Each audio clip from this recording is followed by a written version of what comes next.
Welcome.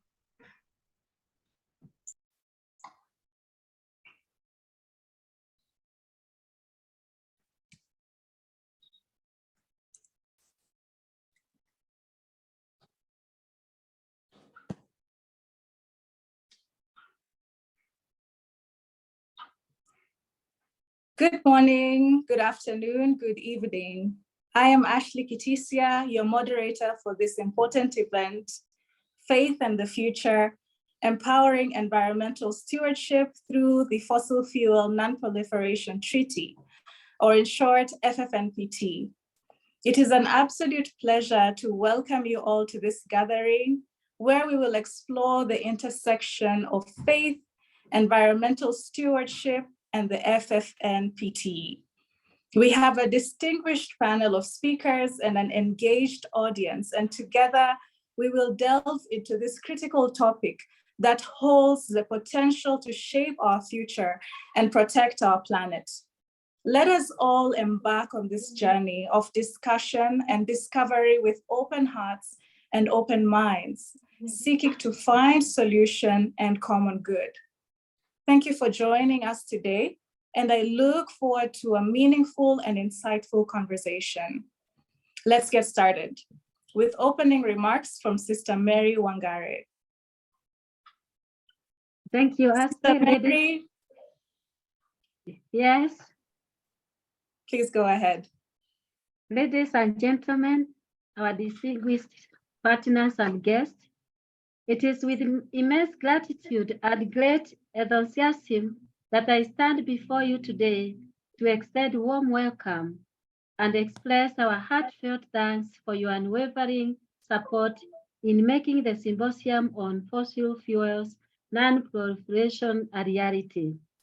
In collaboration with SICAM, Symposium of Episcopal Conference of Africa and Madagascar, Caritas, JPIC FA, that is Justice, Peace and Integrity of Creation, Franciscans Africa, and Franciscans in Action, and FFNPT, Faith, Fossil Fuel Non-Proliferation Treaty Faith, we embark on a significant journey towards faith.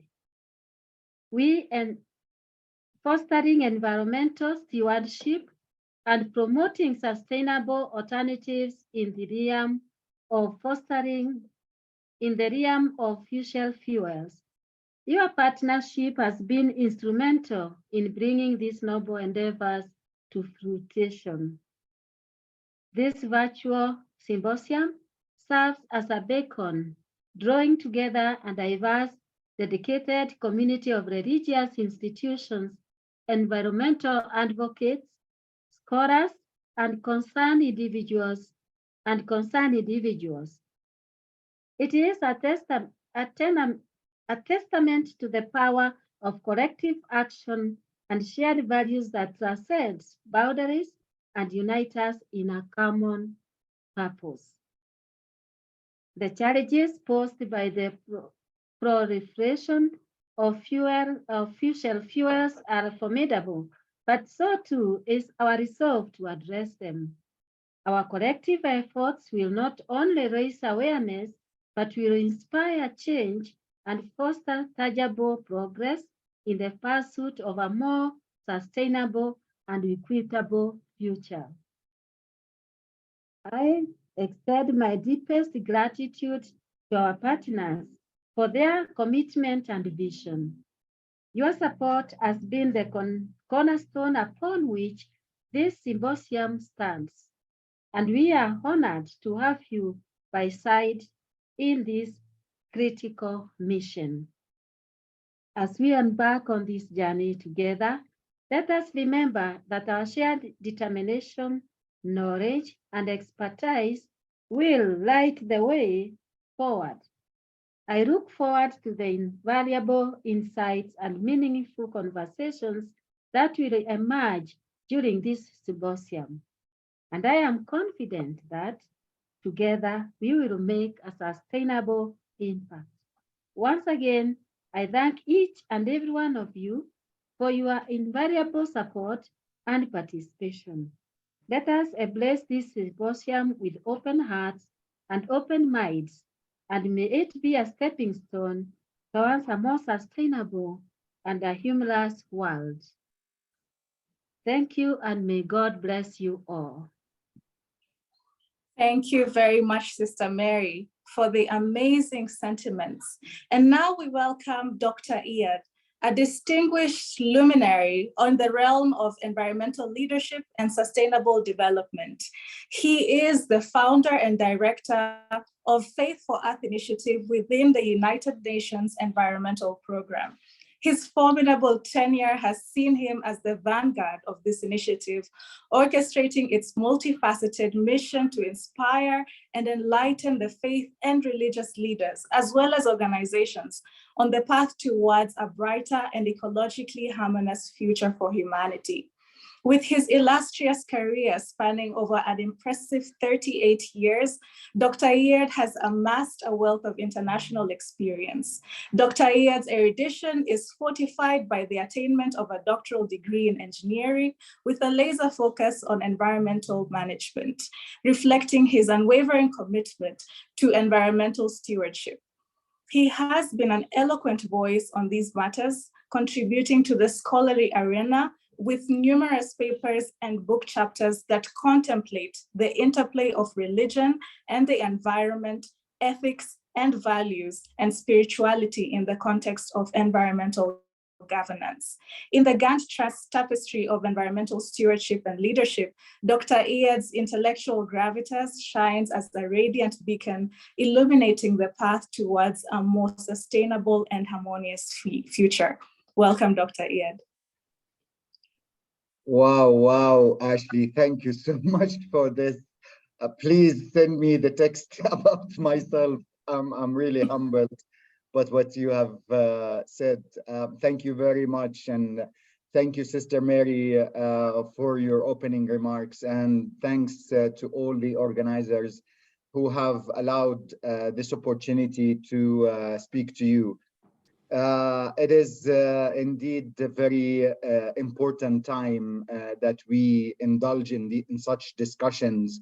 We're a few weeks away from COP28 discussing climate change and hoping for a brighter future for everybody.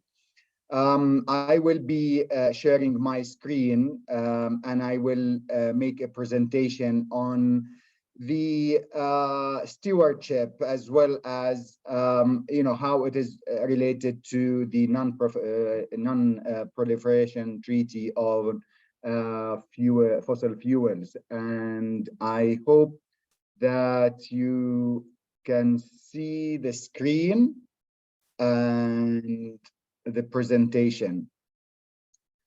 Can I just hear a yes? Yes. I can. Okay. So, well, I mean, everything that nowadays we talk about technology, we talk about science, we talk about, commitments of national entities and governments towards climate change and other planetary crises that we are facing. However, what we need to emphasize, and this is probably an opening that I always talk about, is the ethical component, the moral responsibility, the spiritual commitment that we have towards everything that we do, towards sustainability, towards a different economic paradigm that leads to a better future. So we all know without any doubt now that the human activities, what is now known as the Anthropocene, where human activities are causing, without a doubt, the climatic changes as well as other catastrophes of environmental nature. But unfortunately, we are not dealing with the root causes of such challenges. And the root cause, essential one, is our human behavior. And human behaviors, we know, that are impacted, influenced, affected by our belief systems and our spiritual values and our general common understanding of our relationship with nature. Therefore, talking about spiritual values is important when we talk about the new development paradigm. This is essential, this is critical, this is what will make or break any future plans for tackling such environmental issues as well as other economic, social issues. So how UNEP defines environmental rule of law, which is what leads action by nations and by institution, is that the environmental rule of law is centered around sustainable development, but reflecting universal moral values and ethical norms of behavior. Thus, the definition includes the values system and ethical norms. However, do we employ that? Do we integrate it in our work? This is something that needs to be discussed. Now, I think, okay. Now, if we talk about, how the moral system, environmental stewardship, is related to the Non-Proliferation Treaty. And you can see on the screen, on the left-hand side, I've listed the moral, ethical values of religions, and on the right-hand side, what that means in terms of the treaty. If we talk about stewardship of the earth, the treaty aims to reduce the use and spread of fossil fuels, which is basically promoting a responsible and sustainable resource management. If we talk about justice and equity, as every religion calls for, the treaty talks about the impacts or negative effects of fossil fuel on the marginalized communities in this proportionate scales, making it a social justice issue. If we talk about interconnectedness, which is, I will show later all of these values and how they are related in or reflected in different religions, interconnectedness is another one that relates to where the treaty recognizes that the issue of fossil fuel is a global nature, and it has impacts and contributes to carbon emissions, of course, but also other consequences that affects people in varying degrees. Moral responsibility, which is the moral and spiritual responsibility that is called for by all religions, emphasizes in the treaty the responsibility of nations to prevent the proliferation of fossil fuels, which is contributing to, of course, climate change and environmental degradation. The ethical consumption, which is a value of all religions, also is reflected in the need and call to transition to cleaner energy, more just energy, and encouraging responsible, sustainable consumption. The ethical investment of religions, and we can talk about that as well, also the treaty calls for reinforcing the divestment from producing fossil fuel and promoting ethical investments. And caring for nature in general for generations, also in religions, is represented in the treaty by their demand on long-term impacts of fossil fuel on the well-being of next generations and their the moral responsibility concerning that. Now, it shows without a doubt now that while the Non-Proliferation Treaty is a secular initiative, it does echo many of the principles of religions known to humanity. And there is a need that this secular initiative or action be in partnership with religious leaders to produce or reach to the desired results of saving the future and the sustainability of our interventions. I have listed a number of moral and spiritual and common religious values, and I will be brief in displaying or showing how some of the religions are reflecting on those. What does it mean for some of the religions and how they are common in many of these religions? So we talk about stewardship, interconnectedness, harmony, nonviolence, conservation, doing good, charity, faith compliant science, and sacredness and sanctity of life and nature. So if we go to stewardship, and if you from a religious perspective, and some of you know this better than I do, in the Bible, the stewardship uses the manifestation of God and in all of his creation, and that God has created the creation or humans on his image. So that is a responsibility to be responsible for the creation itself. In Judaism, for example, humans are responsible for the environment created by God, and that is mentioned in the mitzvot, which are the commandments of good deeds. In Islam, stewardship is reflected in the principle of Khalifa, which is a vicegerent of God on land, meaning that he has the responsibility of conserving nature. In Shinto, for example, they focus mainly on agricultural and rural agriculture, where some rituals are practiced that represents the interactions between humans and nature. In Taoism, there is also the appreciation of the natural world as they focus on the relationship between humans and nature.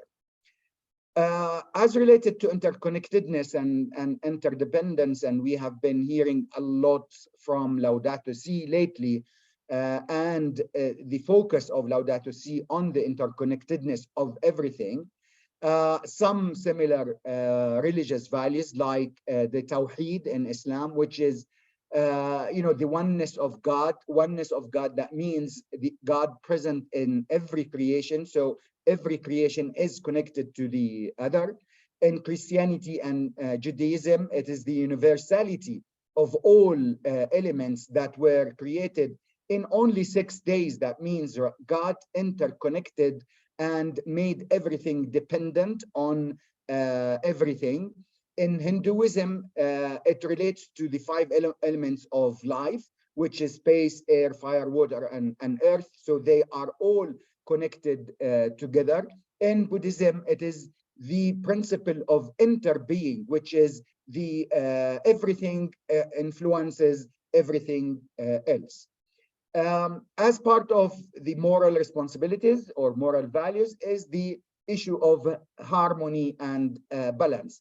And that is represented in Sikhism and Taoism, which relates or very much is in line with wasatiyya in Islam. And this is the middle way, that humans must live the middle way, not over consuming, but using natural resources according to their needs. This is also the Chinese principle of yin yang, which is the opposites, males and females, dark and light, and so on and so forth. So actions and results are also represented in this, meaning if there is an action towards nature, a result of nature being degraded is, belongs to that principle. Non-violence and peace with nature. This is a principle that the UN has published, a number of reports on how to be in peace with nature.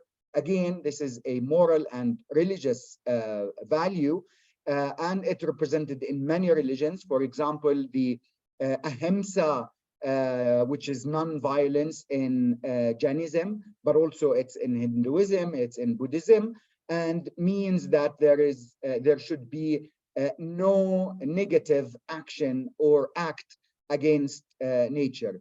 Again, in Hebrew, in Arabic, the word salam or shalom, which means peace. Peace is reflected between people, but also in their coexistence with nature and natural resources. In Taoism, the concept of wui, which is the non-interference with nature.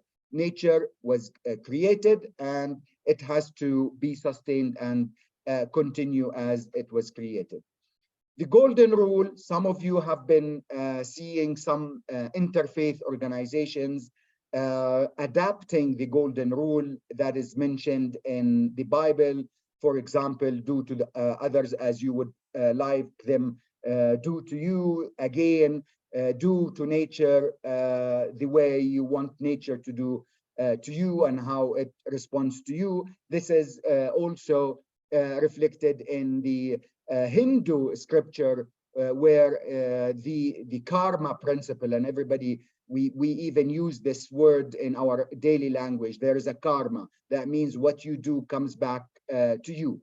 In Judaism, for example, it's also the relationship between the hate and love, and how people are not allowed to do bad things to other people and to nature.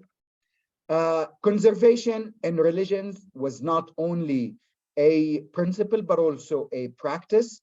For example, the system of Hima in Islam was established with specific rules for hunting, for grazing, for habitation, for planting, which was 1400 years ago. This is similar to the Kilayim in Jewish religion, which prohibits people from mixing different types of plants and animals.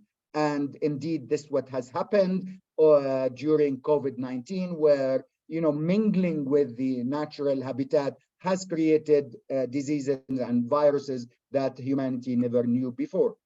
Doing good, which is a principle, for example, reflected in the principle of Dharma in Hinduism, Buddhism, and Jainism, which is do good for the sake of the world and not for the sake of yourself. The same principle goes with Islah, or which is against the principle of Fasad, which is corruption on earth. That is reflected in Islam, that is doing good to your fellow humans, but also towards nature. Now, we have a responsibility, according to our religions, to give and to do charity work, not only to other humans, but also to nature and natural resources. So the principle in Buddhism that is called dana, which is a non-monetary type of giving back to nature. The zakat and waqf. Waqf is the endowment that is specifically designed to conserve nature and to preserve natural resources. Similar in Judaism, the principle of tzedakah, for example, which is similar to the Arab word, which is sadaqah, which is doing charity, but also charity to nature by giving it back and conserving it. In Christianity, the principle of the tithe, which is the 10% that to be given to the church. However, the church is supposed to reinvest those resources in the well-being of the people, meaning in providing a healthy environment for the people. Faith-based finance or investment is also another contemporary issue that is reflected in religions. For example, the principle of the Ren in Hinduism, the principle of the Sharia compliant finance in Islam, and all of those principles are supposedly or supposed to bring back or give back to the to be invested in conserving nature and providing a better resources for humans. The concept of the rules of engagement during war, many religions have mentioned that, like the Doka, Corona, like the commandments in Islam, and like the Laudato in Hebrew, which is, do not cut a tree, do not kill an animal, do not disgrace, a house of worship, and so on. So again, all of these present a sort of guidelines for how to deal with the surrounding, even during the time of work. There are many other social and environmental values that are reflected in religions, like equity and justice. We all know that religions came actually to save humanity from inequality and injustice, and mostly bring people to be at similar level, or to be respected, and only the faithful to be respected and have a better livelihood. The issues of resource efficiency, indigenous rights, rights of nature, and social inclusion, all of those are reflected in religions. And of course, this would require another probably webinar to talk about in details. So thank you very much, and I hope this has been very useful to you all. Thank you. Thank you so much, Dr. Iyad, for the amazing reflections on the ethical and moral imperatives for environmental stewardship, especially ahead of COP28. Looking at COP28 and future engagements, I would like to invite the Symposium of Episcopal Conferences of Africa and Madagascar, who will call for ambitious outcomes in securing sustainable developments at COP28. We welcome Simpson Mwale.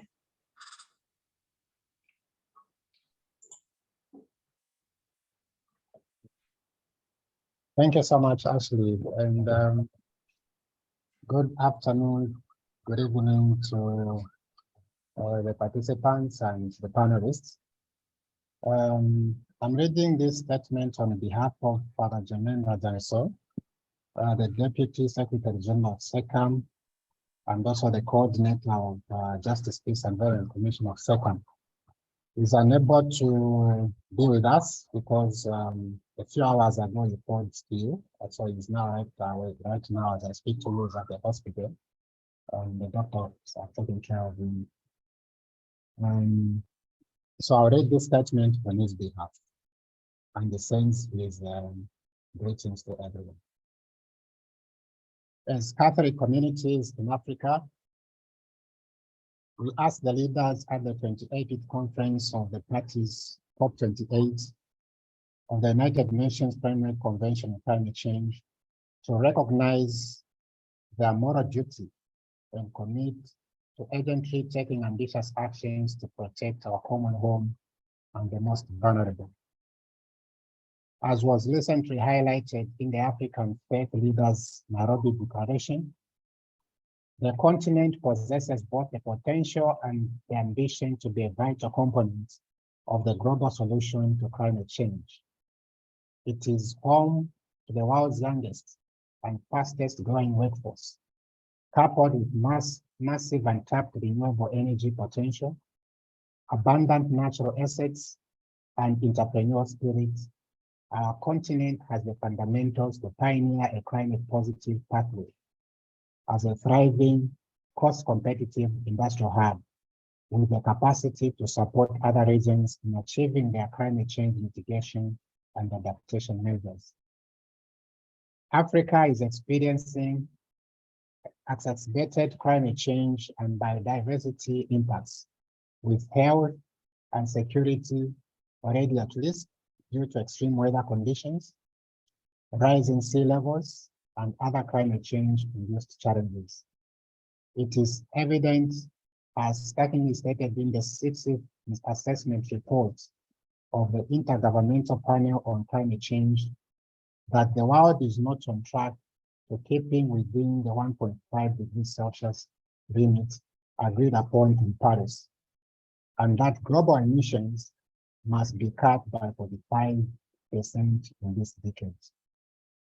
We welcome and celebrate Pope Francis' recent apostolic exhortation, Laudato Deum, which illustrates the global social issues of climate change and echoes the sad reality of climate change impacts. As the Pope notes, open quote, it is not possible to conceal the correlation between the global climate phenomenon and the accelerated increase in greenhouse gas emissions, end of quote. Laudato Deum number 13. Pope Francis in paragraph 56 of Laudato Deum further urges, open quote, we must move beyond the mentality of appealing to be concerned, but not having the courage needed to produce substantial changes. We know that this pace is just, we know that at this pace, in just a few years, we will surpass the maximum recommended limit of 1.5 degrees Celsius, and shortly thereafter, even reach 3 degrees Celsius with a high risk of arriving at a critical point.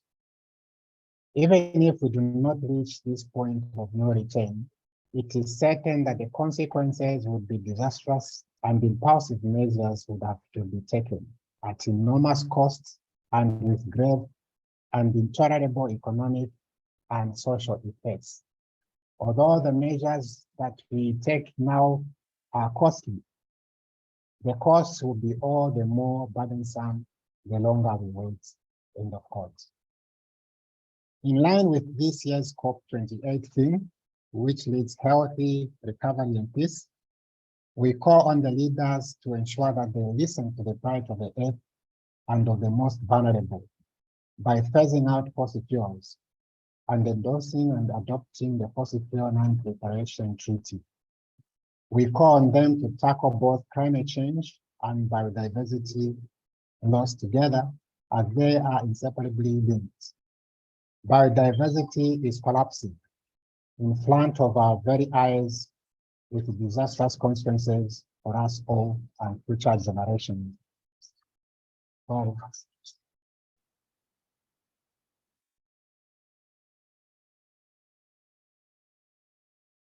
Sorry about that. Biodiversity is collapsing in front of our eyes, our very eyes, with disastrous consequences for us all and future generations. We need to protect Africa, and the rights of indigenous peoples in particular must be lifted, as they are the best guardians of our common home. We are reminded that economic policies must prioritize to accelerate emission reductions through just transition processes and operationalize the loss and damage fund, ensuring that they are aligned with the board goal to limit global temperatures increase to 1.5 degrees Celsius. Pope Francis invites us to join him in open court, this pilgrimage of reconciliation with a world that is our home, and to help make it more beautiful, because the commitment has to be with our personal dignity and highest values. And end of quote.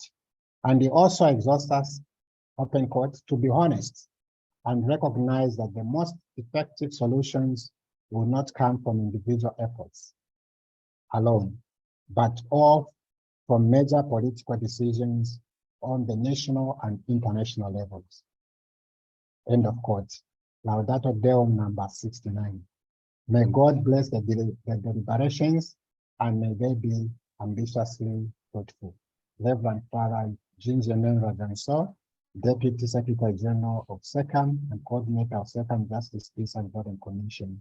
I thank you. Thank you so much. Thank you very much, Simpson. It is wonderful for the African Church to embrace Laudato Deum and Laudato Si, especially in this critical moment ahead of COP28. Now we will explore sustainable energy solutions, and we will have Amos Wamenya from PowerShift Africa. Amos leads the just energy transition aspects of PowerShift Africa's research, advocacy, and communications. He is responsible for developing, integrating, and implementing a broad range of strategic initiatives that advance just energy transition to 100% renewable energy and climate justice in Africa. Amos is a passionate researcher, advocate, and strategist with over 10 years of experience and a track record of overseeing and collaborating with cross-functional teams. He has a Master of Science in Environmental Change and Management from the University of Oxford, UK, and a Climate Change and International Development degree as well from the University of East Anglia. He has also published papers on community engagement and participation in climate and environmental justice in East Africa. Welcome, Amos. Thanks so much, Ashley, for your great introduction. I think I'm going to share my screen. And also, thank you so much, Dr. Iyad. I think I'm having problems with sharing my screen.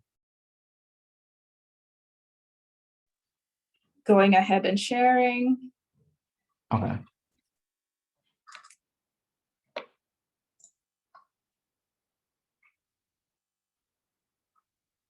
Your screen, your presentation is up, Amos. Please go ahead. Okay, thanks. Thanks so much.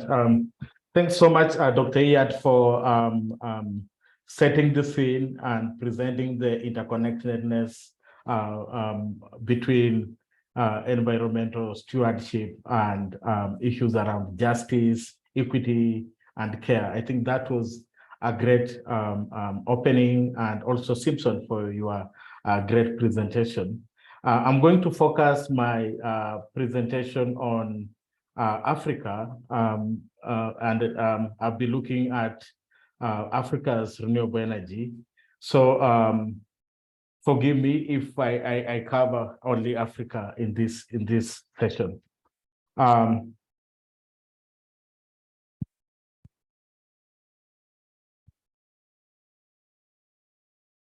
We all know that the energy system that we have in Africa has left so many people on the continent without access to electricity. And this inadequate access to electricity and sustainable energy is impacting our communities in terms of productivity, economic growth, employment, food and water security, but also health. Statistics indicate that we are having a lot of health-related issues that are being caused by indoor air pollution, because our communities are depending on dirty fuels that when they burn them, and they get exposed to emissions that are affecting their health. But as this happens in Africa, the total energy sector investments across Africa is still very low. For example, in 2019, we only had $100 billion going into energy sector investments in Africa. And that reduced the following year, of course, because of COVID. But looking at those figures, investments in energy in Africa is still very low. But not just energy, because we realize that much of the investments that are coming on the continent in the energy sector are going into fossil fuel expansion. For example, between 2015 to 2019, we had investments coming on the continent dominantly going into oil and gas investments. Also, the electricity sector is underfunded on the continent. We only have about 30 billion on average every year going into electricity sector, and that's between 2016 and 2020. And of this, only about 16% went into investments in renewables. Africa accounts for only 3% of renewable energy stored capacity worldwide, despite the fact that the continent has huge potential for solar, for wind, for geothermal, for small hydro energy projects. We still have the continent contributing very little in terms of installed capacity of renewable energy. We only have like 3 countries on the continent that are generating more than 10% of their electricity from their wind and solar. So in a nutshell, Africa has not invested very much in its huge potential of renewable energy resources. And some of the barriers that the renewable energy deployment on the continent faces is access to finance.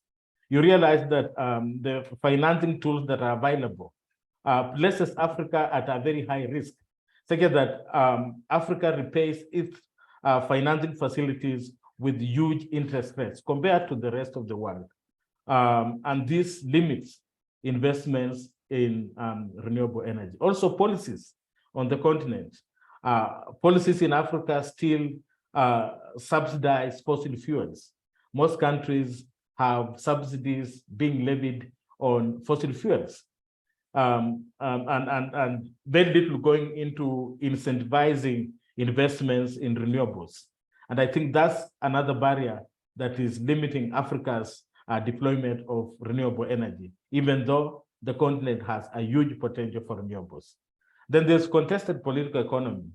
There's the narrative around no country has ever developed without utilizing its fossil fuels. I think this is undermining investments in renewables on the continent, and also diverting resources that would have gone into investments in renewables.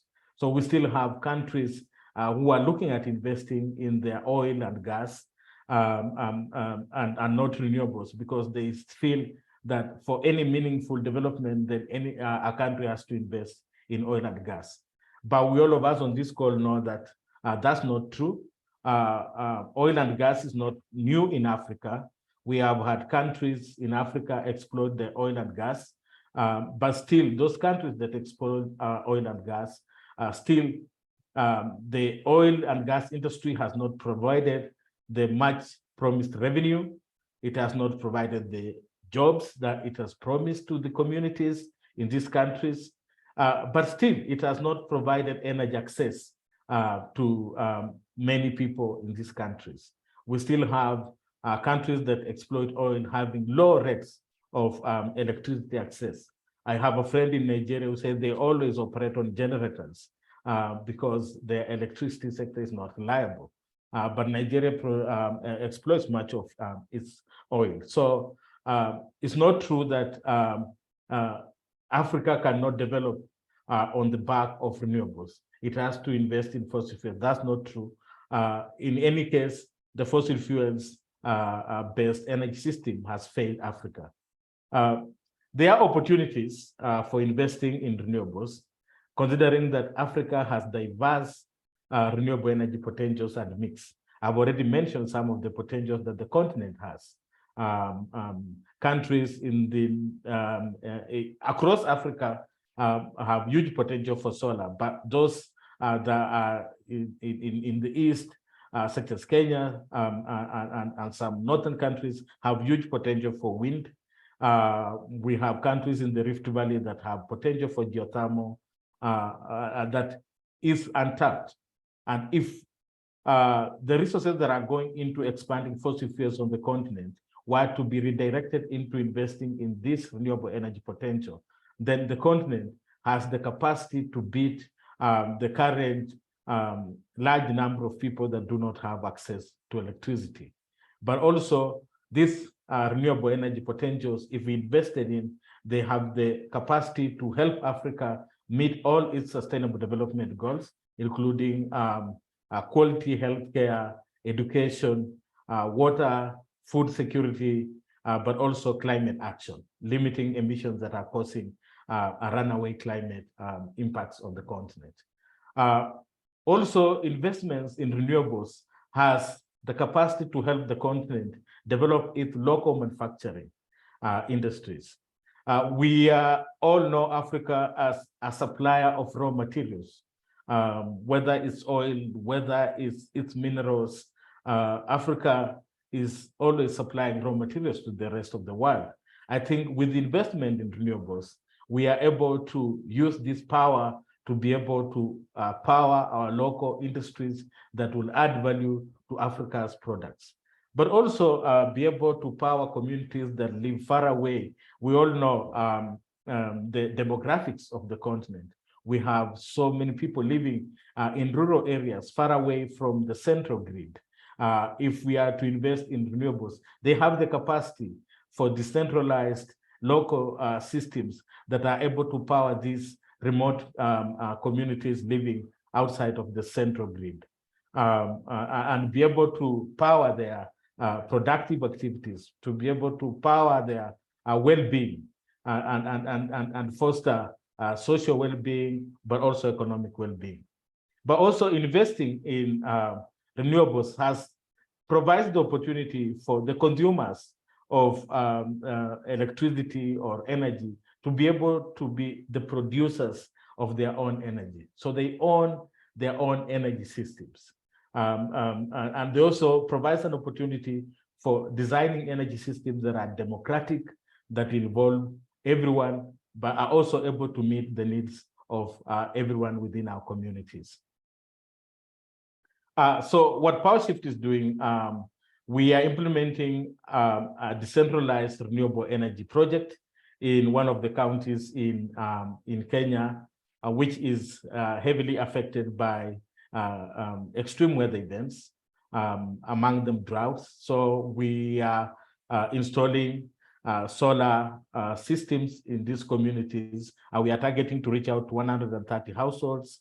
And this is meant to facilitate access to clean energy for water pumping systems. And this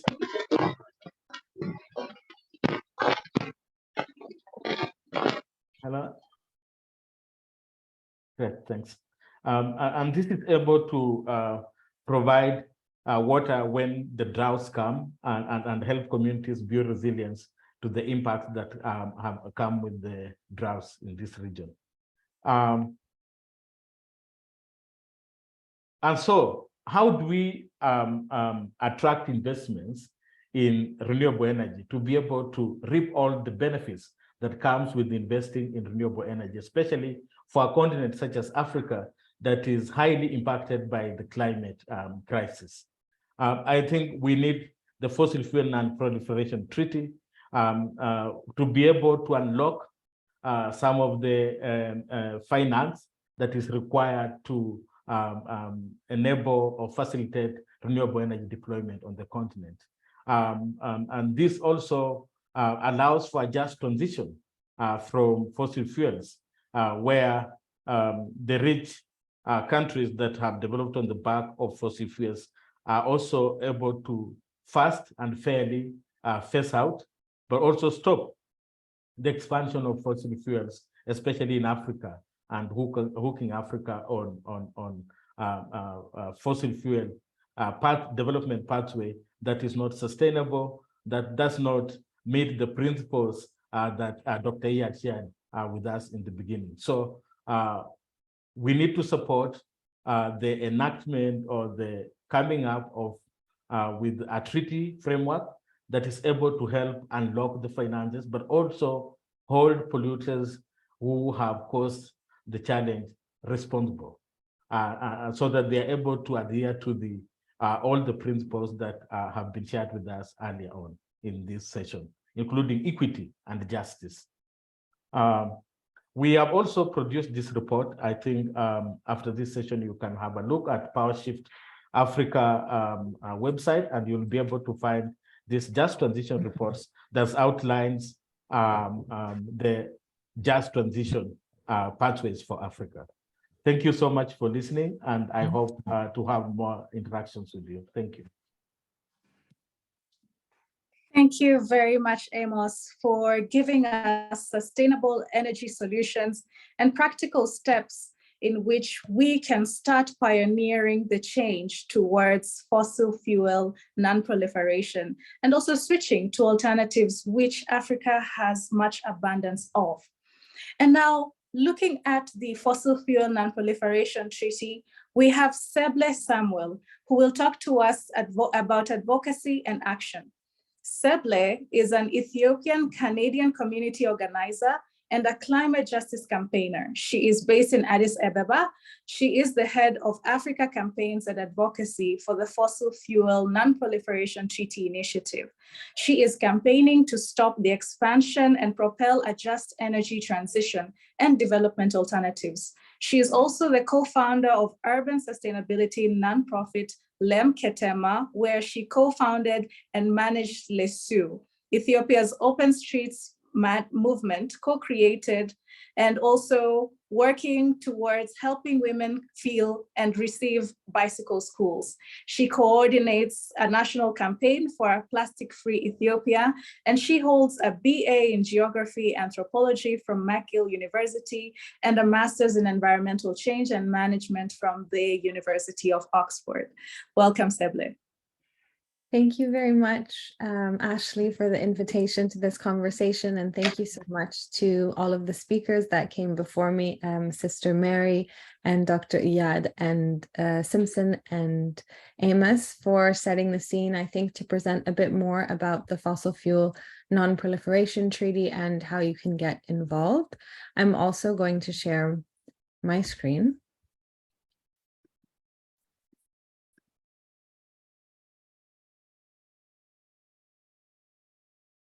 Hopefully you can see. Can I have a thumbs up? Someone can see.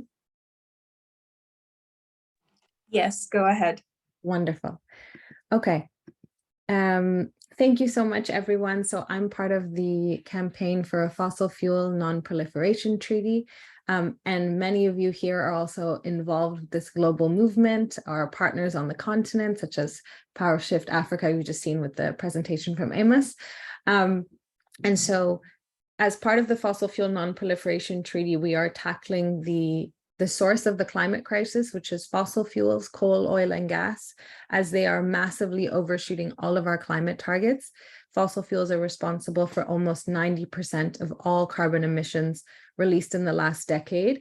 They are violating our human rights and increasing violence and militarization, and also failing to meet our energy access needs across the continent, leaving around 600 million Africans without power. And we've seen that despite this major role that fossil fuels have caused to generate the climate emergency, they're very absent in any sort of climate negotiations. So the Fossil Fuel Treaty is a complementary proposal to really tackle the supply side or the production of fossil fuels so that we have a fighting chance of living on a healthy planet. And this is a visualization of the production gap report, which comes out every single year from the UN Environment Program. And basically what it shows is what is needed to reduce fossil fuel production in order to not surpass the 1.5 degree pathway. And actually countries are currently on track to produce 110% more fossil fuels between now and 2030 than what can be safely burned to not overshoot the 1.5 degree limit. And the reason for this is because there's currently no global framework to actually manage the decline of fossil fuels.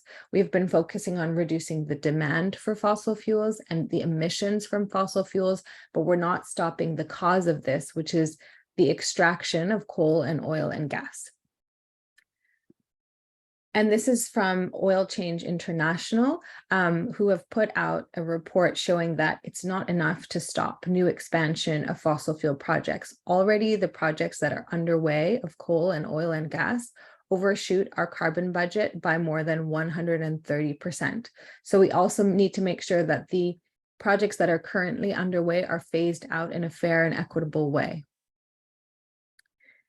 And just because of this continued fossil fuel extraction, we actually have not seen a major shift in the renewable energy share of our global energy mix in the past 10 years. We've seen that despite investments in renewable energy, fossil fuels still make up around 80% of the global energy mix, and since the 1970s have actually doubled in absolute terms the amount of production of coal, oil, and gas. So why do we need a global agreement on fossil fuel production? Because every single producer is going to want to squeeze out the very last drop of their fossil fuels. And so if there's no global governance to manage this phase out, it makes the transition to clean energy, which is inevitable, extremely more difficult. It creates risks for stranded assets, which means investments that are made into fossil fuel infrastructure that actually don't go through their full lifetime, and you lose a lot of those investments, and creates financial turmoil. It also creates risks to workers and communities that are dependent on the fossil fuel sector for their employment because they're in a volatile sector. It delays the expansion of renewable energy and the diversification of economies to alternative pathways that are on renewable energy and not fossil fuel dependent. It also presents the risk of geoengineering, so dangerous alternatives that have not been proven and actually distract us from what we need to do, which is phase out the production of fossil fuels and expand renewable energy access. So to do this, we need to have international cooperation because countries are very differently responsible for the climate emergency we are now facing. The countries here on the top left, such as the US and Canada and the UK and Norway, for example, they have the historical responsibility of creating the climate crisis that we are suffering from today. In addition, you can see they have high GDPs per capita, and they have very diversified economies, especially these three countries here, the US, Canada, and the UK, have a negligible amount of their national economy that is coming from oil revenues. So this is just an example with oil revenues, but you can look at this in terms of employment in different fossil fuel sectors, etc. In comparison, we see different African countries like Chad and Nigeria, Algeria, Congo, for example, Angola, that have quite high dependencies on oil, for example, as their national revenue. They have lower GDPs and they have undiversified economies.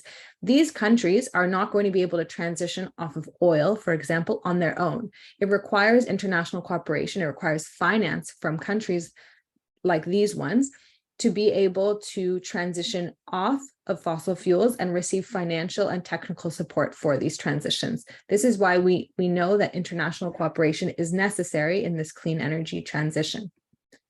And because this is currently lacking, we see the dangers of stranded assets, of financial turmoil, as I was saying before, as job losses, reduced revenue and income. I think also Amos was alluding a lot to these, the fragility in economies that are dependent on fossil fuels to international shocks. And it creates increased challenges in the expansion and scaling of renewable energy finance for economic diversification and alternative development pathways. And this is also from the Fossil Fuel Atlas, which PowerShift Africa, I believe, is leading on, that shows how much the African continent is being carved up for fossil fuel expansion, both current and planned, in oil and coal and gas. And this continent is being carved up in grand majority for companies that are headquartered outside of Africa. So the profits are flowing outside of the continent, and the majority of the planned fossil fuel production is for export. So this is not for African economic growth, and it's not for fulfilling African energy access. So we need to be able to stop this rapid expansion of fossil fuel production on the continent in order to create diversified, distributed, and cooperative renewable energy forms that actually power the continent. Because despite all of this extraction, there's still 600 million Africans that don't have access to power. We can take a completely different path, which is, this is from the fossil fuel exit strategy that the Fossil Fuel Treaty commissioned. This research paper looks at the renewable energy potential of different continents, and it shows that Africa actually has the highest renewable energy potential on Earth. It's almost 40% of the global renewable energy potential. So why would we continue to deepen into a fossil fuel extraction model that has not provided energy access for the continent and has instead fueled militarization and violence, human rights violations, and climate wreckage, when we could be investing in diversified energy forms of renewable energy that are most abundantly found in Africa. So maybe you're thinking, okay, we have the Paris Agreement. Why do we need another treaty? And this is because there is zero mention of fossil fuels at all in the Paris Agreement. Coal, oil, or gas are not mentioned once. And we only saw the very recent introduction of coal at COP26 mentioned in Glasgow. So it's very worrisome and dangerous to have the main causes of the climate crisis not mentioned in the primary climate agreement that we have for the world. And the idea is that the fossil fuel treaty can therefore be complementary to the Paris Agreement by focusing on one side of the issue, which is the production of fossil fuels, as the Paris Agreement focuses on reducing demand and emissions from fossil fuels. And the fossil fuel treaty is grounded in 3 different pillars.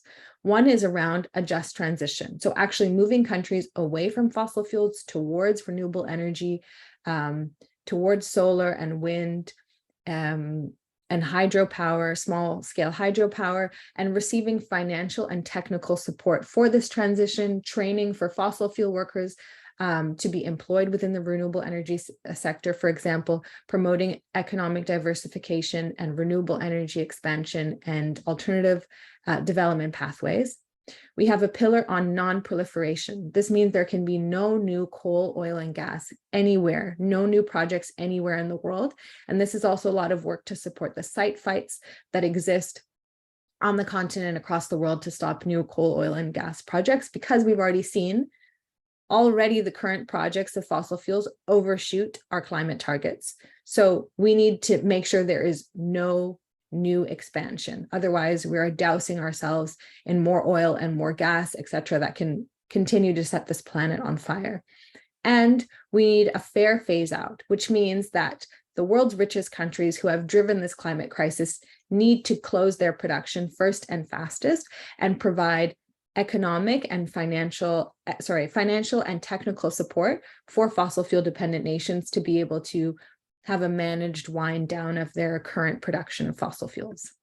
So we want to invite you all to be a part of this. And I know many of the organizations on the call have already endorsed the fossil fuel treaty. And if you have not yet, you can join the more than 2,000 organizations around the world from nearly 120 countries that have endorsed the call for a fossil fuel non-proliferation treaty, and also become part of our network and join our monthly network calls to engage in our key moments throughout the year and help shape our strategy. There's also been over 100 Nobel laureates that have called for a fossil fuel non-proliferation treaty. We've had around 3,000 academics call for the end of the fossil fuel era. So if where you live, there's academics that are interested in environmental science, in energy transitions, invite them to also join the academics call for a fossil fuel treaty.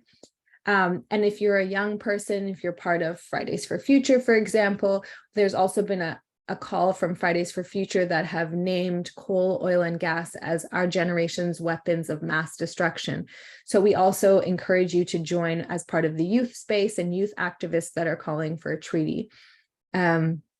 And as of course you know, and you've all been involved in, there have been faith leaders and faith groups around the world, multi-faith groups, hundreds of them, calling for a global just transition away from coal, oil, and gas to renewable energy for all. You can join this as an individual or as part of your religious institution. We've had support from the Islamic Relief Worldwide, from Christian Aid, from the Pacific Conference of Churches, from Vatican Cardinal. These are just a few examples. And I think that this has been done in collaboration with a lot of you that are on the call today. So we just want to encourage you to join this multi-faith movement and call for a fossil fuel non-proliferation treaty to protect our Earth. And I'm sure Ashley also can share more about this. There's also been health professionals and the World Health Organization that are calling for a binding treaty to end our fossil fuel addiction. So again, wherever you are, you can advocate with health professionals, with doctors and different health groups to support the health causes the health arguments that support a fossil fuel non-proliferation treaty, because fossil fuels are also responsible for air pollution that ends the lives of millions every single year. And so there's definitely different angles that you can use to advocate for the treaty. It can come from human rights, it can come from health, from faith, etc. So we invite you to engage from whatever spaces you're involved in. We've also had cities around the world call for a fossil fuel treaty. There's been around 90 cities and subnational governments around the world. And this is something that you can also be involved with. You can campaign for the city where you live, or the province or state or whatever it's called, to support a fossil fuel treaty. The cities can pass resolutions in city council in support of the fossil fuel treaty, or mayors can actually make declarations on the fossil fuel treaty in support of it. And we also use this as advocacy to actually put pressure on national governments to join the fossil fuel treaty. And we're having more and more every day. And we also have a fossil-free cities toolkit. So actions you can take to reduce the social license of the fossil fuel treaty, and have material changes in your city that reduce fossil fuel dependence and increase renewable energy. So for example, having a ban on fossil fuel advertising in your city, or breaking ties between fossil fuel sponsorship of the cultural and arts industry, for example, or encouraging electrified public transportation where you live. So there's a lot of localized demands of how to implement aspects of the fossil fuel treaty where you live, and I can share the links for that. And there's also been over 600 parliamentarians around the world calling for a fossil fuel-free future. So if there's parliamentarians you are connected with, you can also advocate for them to join this parliamentarian call, as it's creating a lot of political pressure and advocacy for national governments to also be part of this global campaign. We've now seen countries around the world coming on board, and we want to have African countries joining as well. So this is also something you can support with. Vanuatu in the Pacific Islands was the first country to join the fossil fuel treaty, and then Tuvalu at COP27 was the second country to join. Now there's been the Port Vila call for a fossil-free Pacific, and there's been 6 nations that have pledged to phase out fossil fuels and have declared their support for a fossil fuel non-proliferation treaty. And then most recently at New York Climate Week, 2 new countries, Antigua and Barbuda, and Timor-Leste, which is a fossil fuel dependent country, also declared their support to negotiate a fossil fuel treaty. So I'm just going to explain this very quickly, but these are kind of the political pathways that we see a fossil fuel treaty being possible. We've done a lot to grow this public momentum collectively with all of you as our partners, to grow the public momentum for a fossil fuel treaty with support from academics, from faith leaders, from health leaders, Nobel laureates, etc., to really build and socialize these demands for a fossil fuel treaty. And now we are moving to a stage where we're really trying to get more political buy-in for the fossil fuel treaty. And you can also play a big role in this. Obviously, having cities and subnational governments and members of parliament is a big way to then put pressure on national governments. Across Africa, we're hoping that countries that have high renewable energy targets, such as Kenya, such as Morocco, for example, would be early supporters of the proposition for, or the proposal for, a fossil fuel treaty. And we'll be inviting you to help develop our strategies around the continent in partnership with our partners like PowerShift Africa and others around the continent. And I'm sorry if I haven't mentioned everyone, because there's more than 120 organizations in Africa that have already endorsed the call for a fossil fuel treaty. So this is part of this process to how we actually get there for a fossil fuel treaty, and we would love for you to be a part of this process. So I'm leaving on the next slide my email and Amos's email, I hope that's okay, Amos, to invite you to be part of this movement. And thank you so much. Thank you very much, Seble, for contextualizing the Fossil Fuel Non-Proliferation Treaty and showing us the way in which we can take action, whether it is in an individual capacity, all the way to organizational capacity, looking at our local governments, our cities, and endorsing the Fossil Fuel Non-Proliferation Treaty Initiative. The links to the Fossil Fuel Non-Proliferation Treaty will be in the chat, and we hope that we shall continue with the journey and that everyone here will take up the personal and individual initiative to endorse this very important treaty. I would now like to welcome the youth panel. Let us hear about the urgency of fossil fuel non-proliferation. In the panel, we will have Deraso Dokole, and she is a lawyer and head of policy at UCLG Africa. We will also have Clive Donnelly, who is a climate policy advisor and a climate activist. We will also have Rukia Ahmed, the hummingbird. She is also a climate activist and a young student leader working in restoration. It is so wonderful to have this esteemed panel of young people who have been looking at the ways in which they can incorporate climate change into their various fields. And so perhaps starting with Deraso, within your field, what can be done to address the urgency of fossil fuel non-proliferation? And how do you see these efforts? To begin with, while I work with a non-governmental organization that deals with small governmental institutions, and as we've heard before, for example, the nuclear weapons non-proliferation treaty was supported by small organizations, countries with no influence on nuclear weapons were the ones supporting that treaty, and it became effective. So having small governmental and non-governmental institutions supporting this treaty can actually make it more effective sooner than later. So for example, the treaty on nuclear weapons only took 3 years to be effective. So this one can be quicker with more individuals. For example, the current treaty is being supported by 625,000 individuals have signed in to support the treaty. So if we go on, it can be effective as soon as possible, and that will ensure the risks that we are foreseeing will be reduced. So yeah, making sure that, yeah. Thank you. And Clive, in your context as a climate activist, as an up-and-coming organizer, how does this urgency of fossil fuel non-proliferation relate to you? Okay, yeah, so begin with how the urgency relates to me.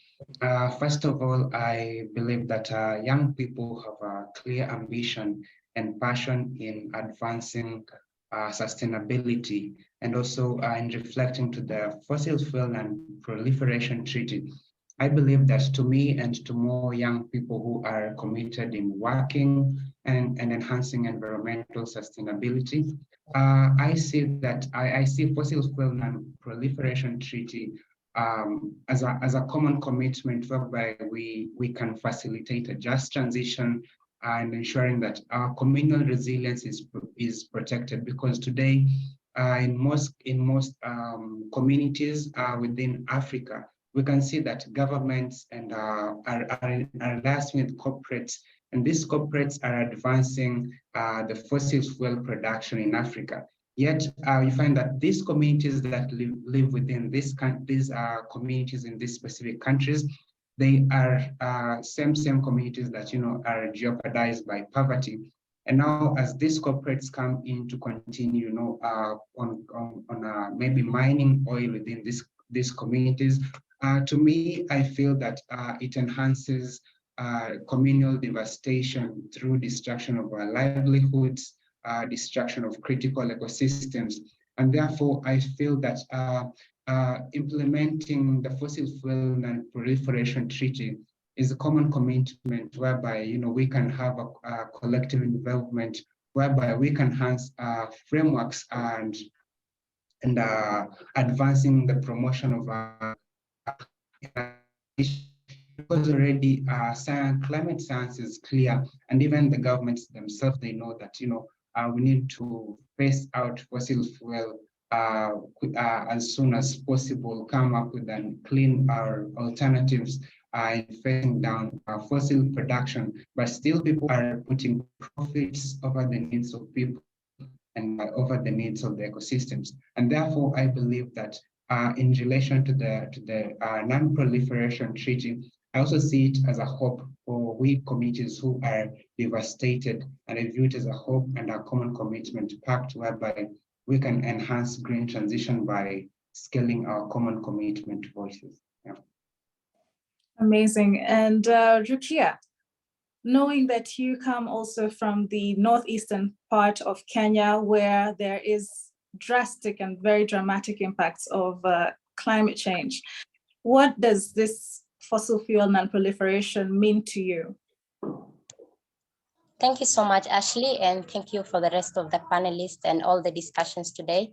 Coming from northeastern Kenya, where the impacts of climate change are felt, and given that fossil fuel industry is responsible for more than 3/4 of historical emissions of carbon dioxide since industrial revolution, and the communities are continuing to face the impact of climate change, this treaty will mean call for social justice and climate justice, whereby the countries that are responsible for the emissions are able to, give support to the treaty and to advance in fair fossil phase out and just transition. As Sebale has talked about the components, the 3 pillars of the treaty. So this will mean that now we will have a community whereby our communities are able to understand the effects the fossil fuel has, and now calling for justice. As youth activists, our role is to, make sure that our communities' rights are protected and their health is protected, and what the fossil fuel industry is doing to our communities. I believe the treaty will now call for justice for our people and protection for our young generation, because as much as we are currently facing the effects of fossil industry, it has a very high impact on our future generation. And myself being a youth and advocate for youths in climate action and the climate justice, this will mean that there's a protection for our future generations as well as social equity. Yeah, thank you. Amazing. And in terms of renewable energy adoption, maybe we can start with Deraso. Have you seen any such implementations in your field? Working with mostly government institutions, they are a bit reluctant in adapting such, and because again the Paris Agreement has a domestic, for every country they have a domestic limit, so every other government institution thinks we are not yet to that limit, especially being an African country, and being an African, so most of the time they don't take initiative to make sure that we are moving to more renewable. Yeah. Thanks. And what about you, Clive?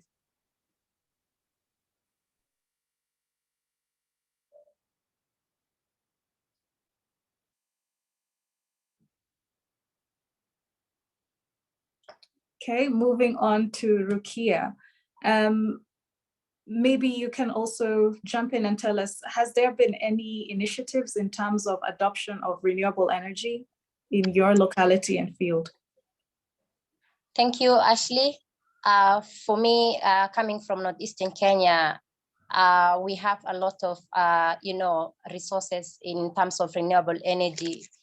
Example is the solar energy, and there is quite a large usage of the solar energy among my community, but not that much effective, because most of the communities are off grid. But then you will find there is the use of the communities use solar energy to pump water from underground to their taps, and also for lightening, for light sources of light. But we have also potential in terms of cooking with solar, but that has not been used in my community yet because of technicality and the high cost involved in that, and also lack of awareness among the community that now they can transition from use of firewood and charcoal to use of solar energy in terms of use to use as a source of domestic fuel.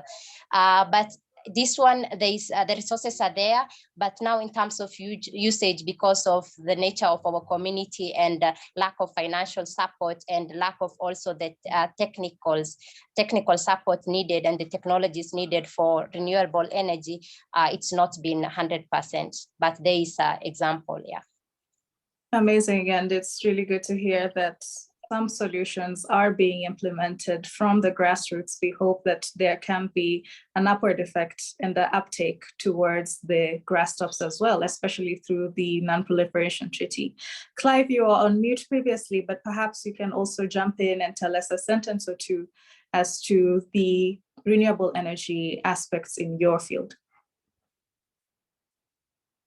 Yes, first of all, we have seen our government trying to scale up our ambitions to clean energy transition, because Kenya will have close to 90% of our clean energy in use.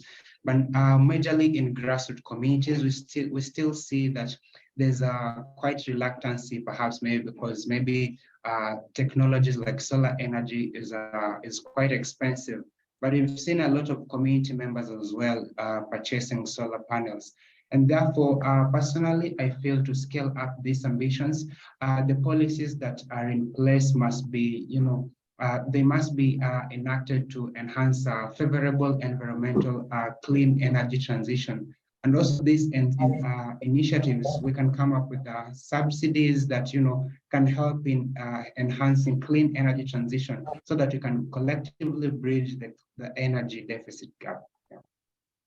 Amazing. Thank you so much to our amazing youth panelists for speaking to us in their context why the Fossil Fuel Non-Proliferation Treaty Initiative is urgent, and seeing also the solutions that have already been put in place and the potentials of having renewable energy.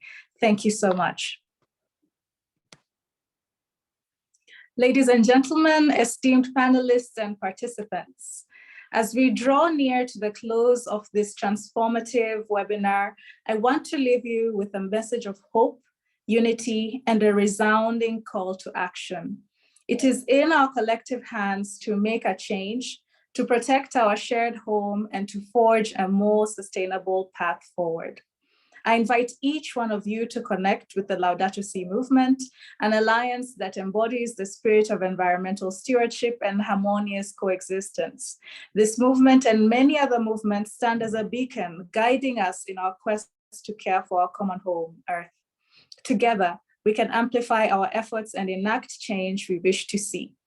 I extend our sincerest gratitude to our esteemed panelists who have generously shared their knowledge and insights today.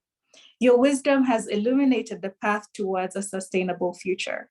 Let us not forget their words and the impact they have on our journey. But the power to effect change does not rely solely in the hands of a few.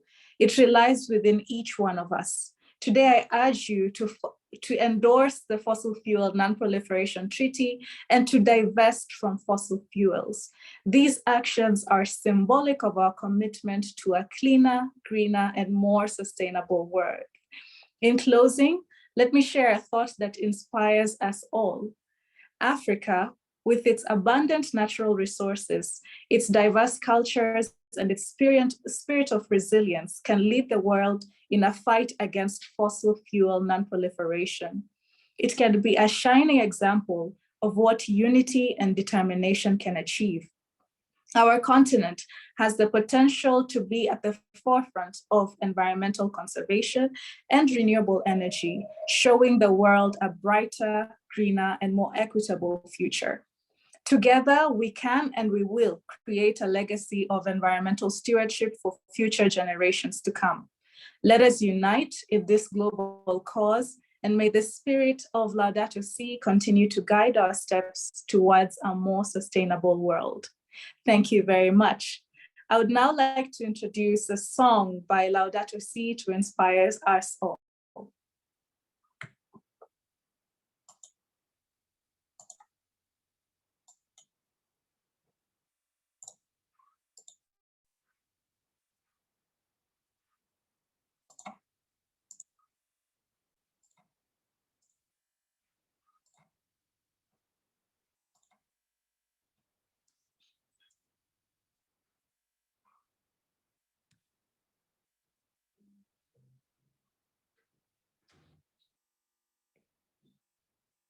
Pauvres pères de la terre, au secours, sauvez-les pour la gloire du Seigneur.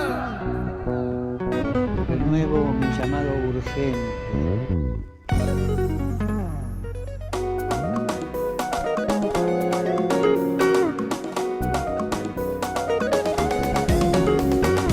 This is a warning and is a calling from the earth. Our common home is falling apart, is on fire. Climate change is a modern day spiritual challenge.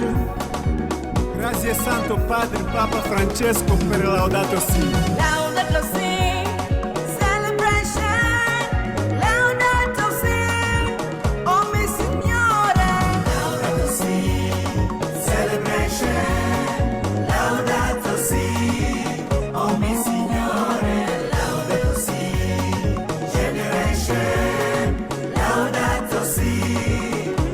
Signore, Laudato Si, celebration, Laudato Si, oh mi Signore, Laudato Si, generation, Laudato Si, oh mi Signore.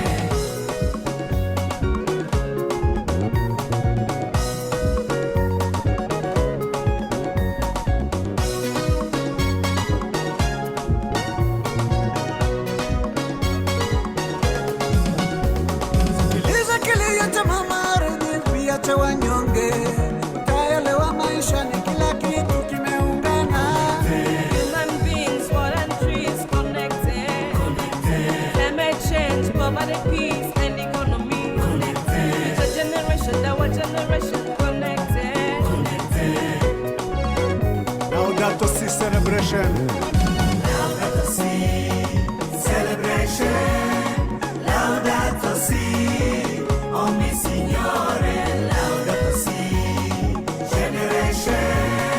Laudato Si, oh mi Signore, Laudato Si, celebration, Laudato Si, oh mi Signore, Laudato Si, generation, Laudato Si, oh mi Signore.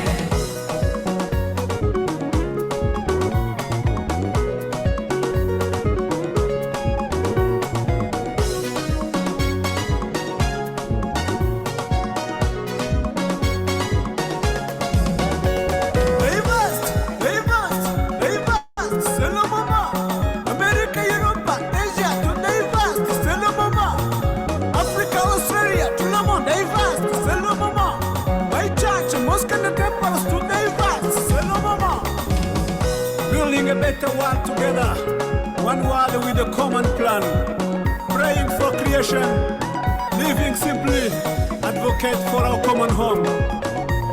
Per Dio, l'umanità e la natura.